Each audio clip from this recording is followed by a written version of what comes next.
NCR की तर्ज पर एससीआर बनाने की तैयारी है। आज सदन में सीएम योगी पेश करेंगे विधेयक। स्टेट कैपिटल रीजन बनाने का प्रस्ताव होगा पेश। योगी सरकार की इस योजना के तहत 27,860 वर्ग मीटर क्षेत्रफल का अधिग्रहण किया जाएगा। लखनऊ, हरदोई, उन्नाव, रायबरेली, सीतापुर और बाराबंकी को एससीआर में शामिल किया गया है। डेवलपमेंट अथॉरिटी के गठन से इन सभी जिलों का नियोजित शहरीकरण और विकास होगा। मुख्यमंत्री इस प्राधिकरण के चेयरमैन होंगे। मुख्य सचिव, विभागीय अपर मुख्य सचिव, विभागीय सचिव, अपर मुख्य सचिव और कई अहम विभागों के सचिव इसके सदस्य होंगे। सभी 6 जिलों के डीएम और विकास प्राधिकरण के उपाध्यक्ष भी सदस्य होंगे। तो स्टेट कैपिटल रीजन बनाने का प्रस्ताव आज पेश होगा। एनसीआर की तर्ज पर ही एससीआर भी बनाया जाएगा। इसको लेकर आज विधेयक पेश किया जाएगा और देखना होगा इसको किस तरीके से जो पूरा प्रोसेस आगे बढ़ता है।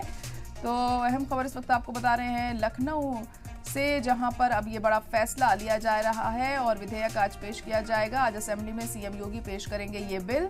स्टेट कैपिटल रीजन बनाने का यहां पर प्रस्ताव पेश किया जाएगा सीएम योगी के जरिए।